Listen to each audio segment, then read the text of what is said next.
Sasa unasikia nikwambia kitu? 13 14. Sawa. Mkopo nakopesha hata shilingi 20,000, kwa hiyo ukinigia hata shilingi. No. Yaani 10,000 fresh. 10,000. Basi sawa. Sasa hili hapa au nipe 3,000. Sawa. Sasa sikia nikwambia kitu. Hapa cha kufanya, umeona haya hapa Mimi ndani natengeneza mengi. Sasa wewe sasa cha kufanya wewe kama vipi? Ingia ndani. Ili mradi ukauze uweze kupata faida. Au hiyo unaonaje? Hiyo nzuri, lakini sasa nataka ile moja ni wacha hapo. Sasa nataka hapo. Sawa. Na hata hiyo ambazo hizo ndani unataka kuziangalia. Hizo ni fast. Au kai. Aiwanda. Tumaliza unaondoka. Basi nitolea. Napiga chapo na auze kama unaweza. Basi ingia sasa, uingia ndani uchague rangi. Na imani rangi hautazipenda kwa sababu zipo rangi tofauti tofauti. Afu nzuri.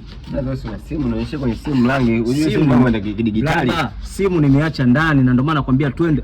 Mama. Ndio amenikamia. Niko simu katika kuuza wadude hapa. Sikia nikwambie kitu.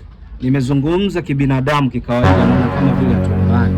Lugha kidogo zinagongana. Sasa nataka nikwambie kitu kimoja kama utajali. Ingia ndani tu. Blaza. Blaza mdimu kitambo blaza. Ndani uingie. Blaza mimi kitambo. Blaza nisikilize nikuelekeze. Yaani mimi huni kita. Jesus.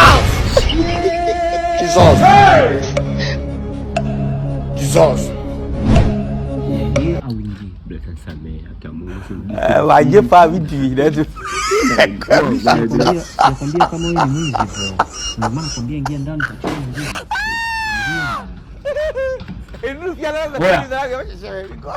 Kwa nini ndio hapo ingia nao?